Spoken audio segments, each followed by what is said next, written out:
estabelecida pela tradição e normalizada pela Associação Brasileira de Normas Técnicas, o livro se divide basicamente em capa e miolo. A capa, na verdade, é composta de 4 capas, a lombada e 2 orelhas. O miolo se subdivide em pré-texto, o texto propriamente dito, pós-texto e extra-texto. Vamos à capa.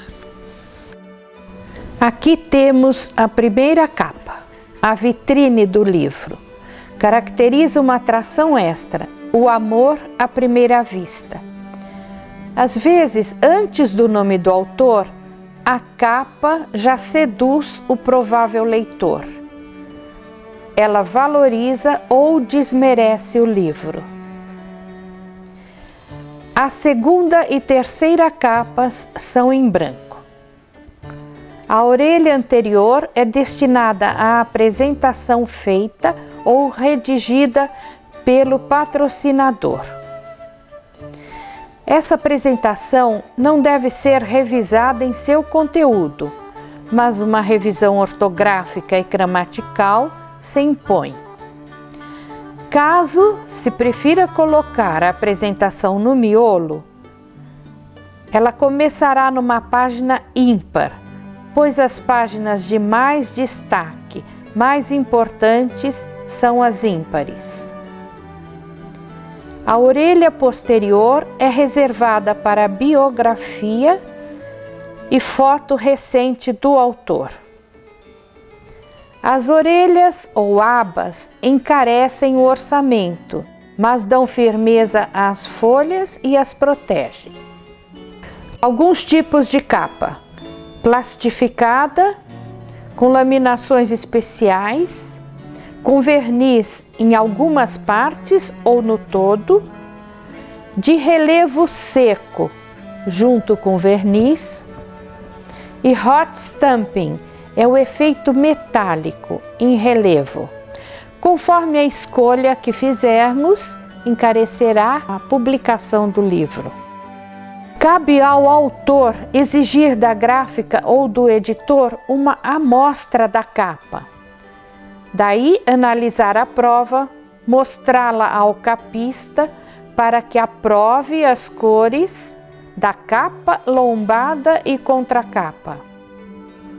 Ao livro sem orelhas e de capa mole, chamamos de brochura.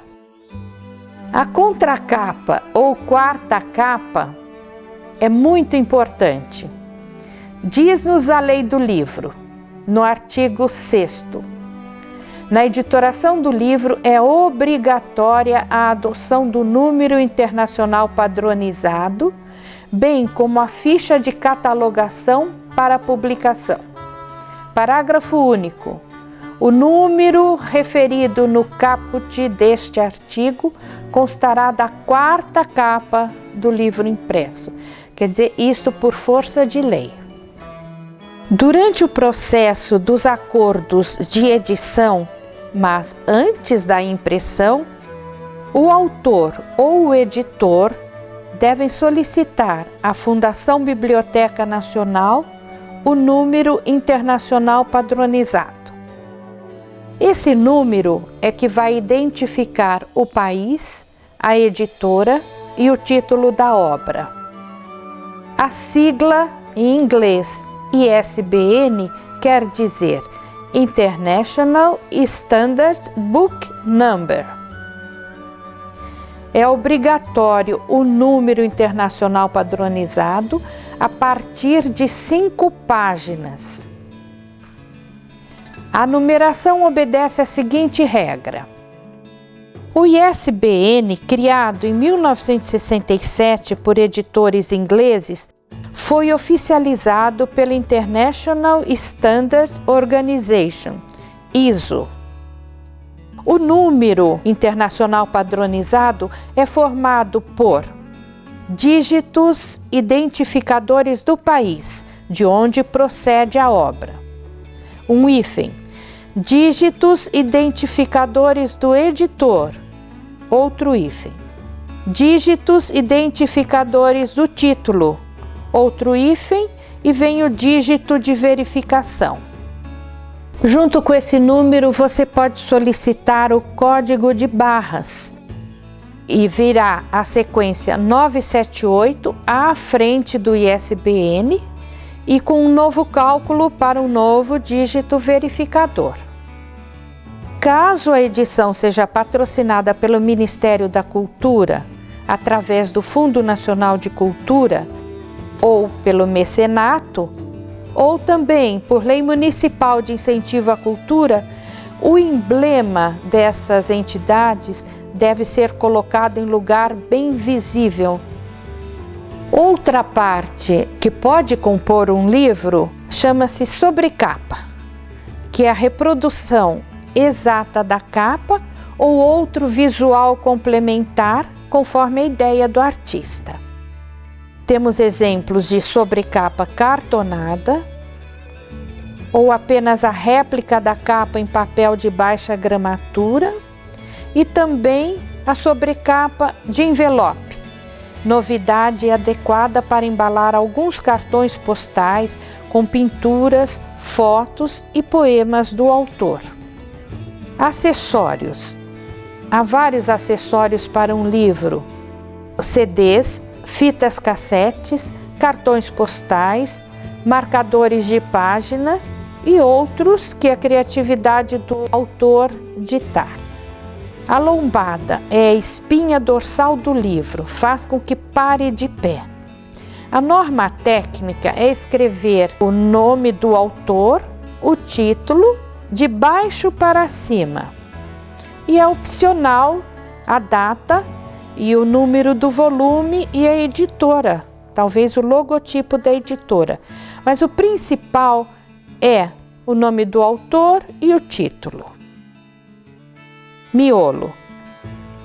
Chama-se miolo depois de impresso. Durante as provas e contraprovas que serão trocadas entre a gráfica e o autor, dá-se o nome de boneco. O miolo consiste em, primeiro, uma falsa folha de rosto, limpa, vazia, ou só com o título. Servirá para dedicatória quando do lançamento do livro. Depois vem a folha de rosto, quase sempre a repetição do visual da primeira capa em preto e branco. A página par, de número 4, vem a ficha técnica, da qual fazem parte a ficha catalográfica, que você pode encomendar à Câmara Brasileira do Livro ou ao Sindicato Nacional de Editores de Livros ou a um bibliotecário experimentado. Esta ficha catalográfica identifica o livro, auxilia as editoras, as livrarias, as bibliotecas e, caso seu livro se torne referência, permite o registro e a citação bibliográfica com facilidade, com informações concisas sobre a matéria abordada no livro. Começa com o sobrenome do autor, vírgula, o nome, o título do livro, barra, o nome do autor na ordem, nome e sobrenome, a cidade, o ano da impressão, a classificação decimal universal e a classificação decimal de Dewey.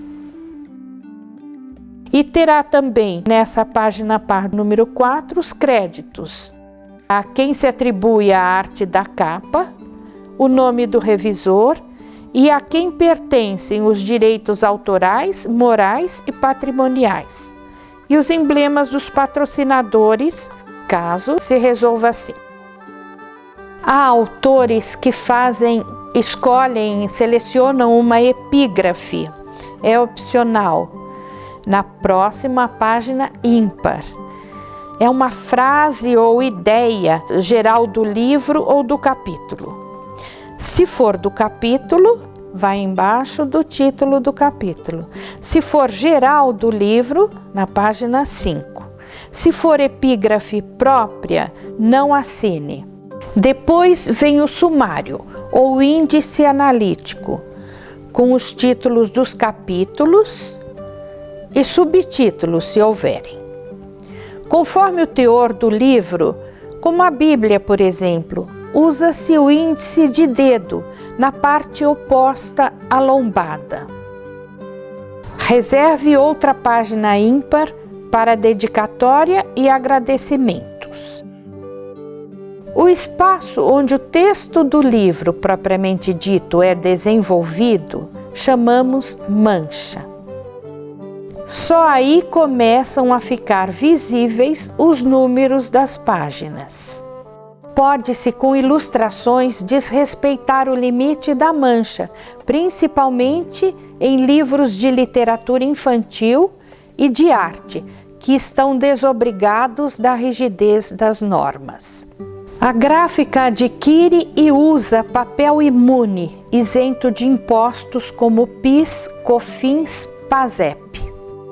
Posteriormente ao teor do livro, vem o glossário, numa página ímpar, que é opcional e útil para escritos com regionalismos. Para livros técnicos, as notas de rodapé numeradas e não notas de fim de texto são mais aconselháveis. A bibliografia vai aparecer também em livros históricos, monografias, biografias. É obrigatório colocar as fontes de onde você auriu o teor da biografia, da monografia, etc. Temos depois o pós-fácil, que é opcional. Por fim, o cólofon ou colofão é uma norma técnica da última página do livro, na parte inferior, em caixa baixa, o nome da firma que imprimiu, que deu acabamento, com endereço e a data.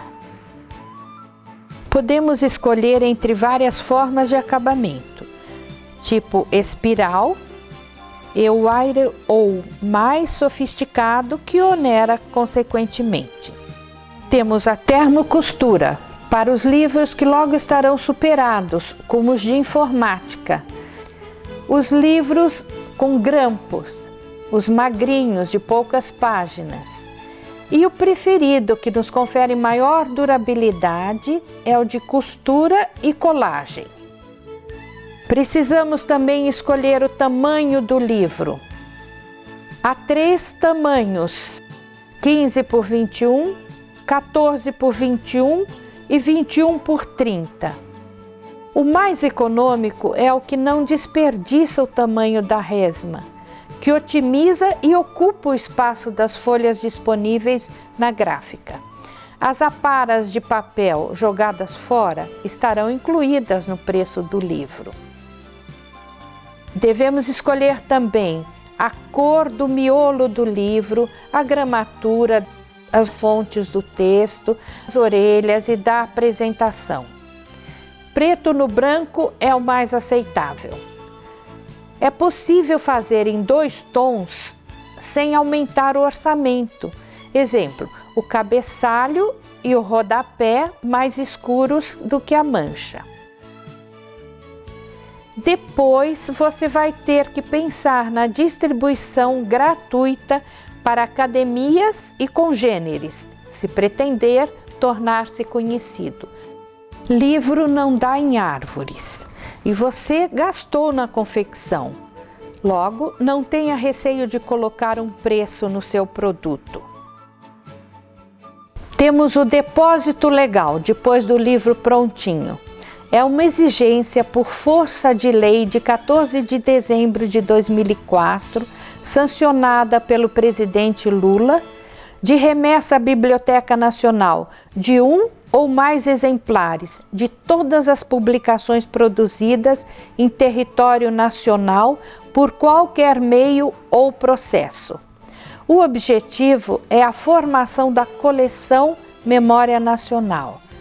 No artigo 5º dessa lei, reza assim: o depósito legal será efetuado pelos impressores, devendo ser efetivado até 30 dias após a publicação da obra, cabendo ao seu editor e ao autor verificar a efetivação desta medida.